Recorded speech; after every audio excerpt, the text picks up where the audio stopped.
Hey everyone, it's Flackfire. I've been sitting on this impressions video for quite a long time. I wasn't planning to wait this long, but you know what? Developments with Fallout kind of had me push it to the back burner here. But today I want to talk about Homefront: The Revolution. I got to play the beta when it was out, and basically I want to tell you about it if you weren't able to play it. Maybe point out some things you might have missed if you did play it. Anyway, if you're new to the game, Homefront: The Revolution is the sequel to the original Homefront, which was developed by now defunct Chaos Studios and released back in 2011. The original game was, to say the least, underwhelming. Dambuster Studios has an opportunity now to carve a new identity for the Homefront franchise with The Revolution. So, how did it play in the beta? While Homefront: The Revolution has a single-player mode, we were only able to play the 4-player cooperative resistance mode. In this mode, players work as a team to complete objectives. It's somewhat similar to Battlefield's Rush mode, but objectives and their locations vary, meaning more variety for the player. Generally, the objectives are pretty simple: destroy something, eliminate enemies, etc. Players are always severely outnumbered on each mission, which means a quick and sudden death if you don't work together as a team. This can be challenging if you are playing with random online players, so resistance mode is best enjoyed with a friend, or at least somebody with a microphone. Resistance mode is not supposed to be a cakewalk, and it isn't.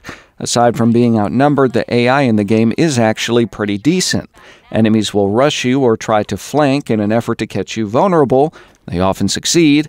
If you don't stick with your group, enemies may spawn between you and other fireteam members, leaving you isolated and totally outgunned. To counter this, you're given a wide array of items for your Guerrilla Toolkit, or GTK. These range from explosives to hacking devices. You can take out large groups of enemies, deny movement paths, or even hack Nork tanks and other equipment.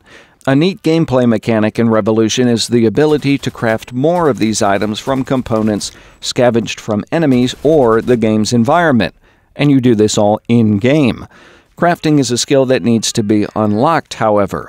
In many ways, Revolution's resistance mode plays like an RPG. Your character levels up, you collect money, purchase loot, select skills, and improve your character. It takes time, which makes sense from the game's point of view. Your character is not a battle-hardened commando. He or she is simply a citizen who's had enough. As you progress through resistance mode, you unlock new weapons, mods, and gear by purchasing crates with money earned in-game. You also unlock skills which determine the build of your character.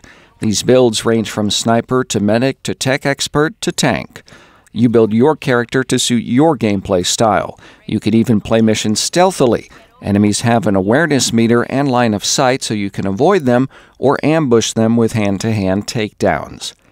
Weapons in the beta were pretty slick. If you have the parts, you can alter your weapon in real time, changing an assault rifle to a light machine gun. You can do the same with other weapons, like the semi-auto sniper rifle to a bolt action, and it's neat to be able to make adjustments to your weapon on the fly to suit your current situation.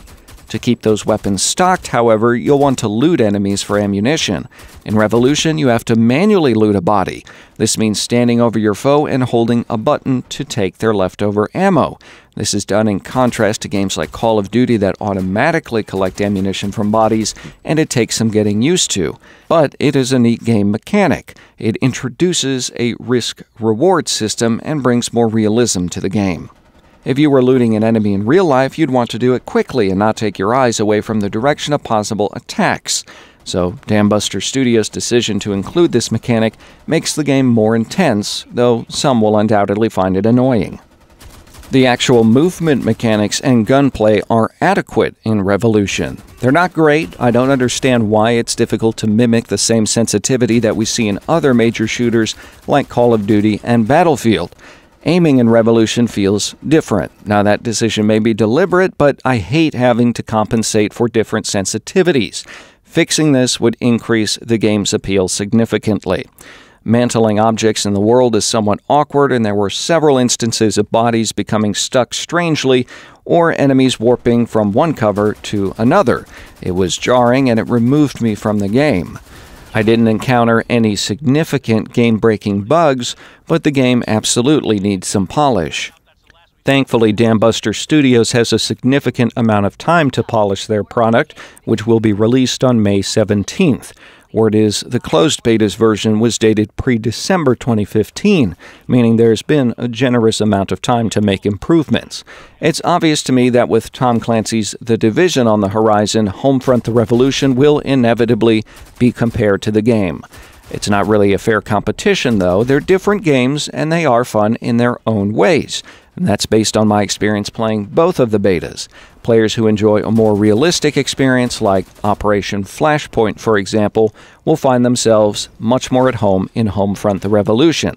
People who enjoy games like Destiny will undoubtedly enjoy The Division more. Instead of just casting Homefront: The Revolution aside as a clone of The Division, it's not. We should also take into account how the series has matured since 2011. Ignoring the game or judging it against another game like The Division does a disservice to the developers behind Homefront: The Revolution. It should be judged on its own merit. I had fun playing Homefront: The Revolution. Aside from the minor complaints I listed here, it was enjoyable, especially for a beta. Whether or not Homefront: The Revolution succeeds, in my opinion, will depend largely on the single-player component of the game. Sadly, we won't be able to get our hands on that until the game's release date, which is, again, on May 17th. For more information on Homefront: The Revolution, you can visit homefront-game.com. I hope you enjoyed this video on Homefront: The Revolution impressions. I tend to cover pretty much any game that is on the horizon, so make sure you hit that subscribe button. I'd really appreciate it. And of course, thanks for watching.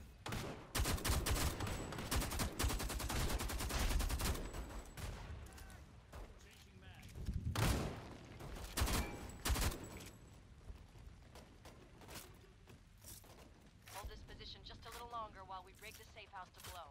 I'll let you know when it's time for you to pull out. Roger that, dispatch. Okay, people, this is where we hold them. Get ready to fall back on my mark. You won't have long to get out of here.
Get out of there. You don't have much time.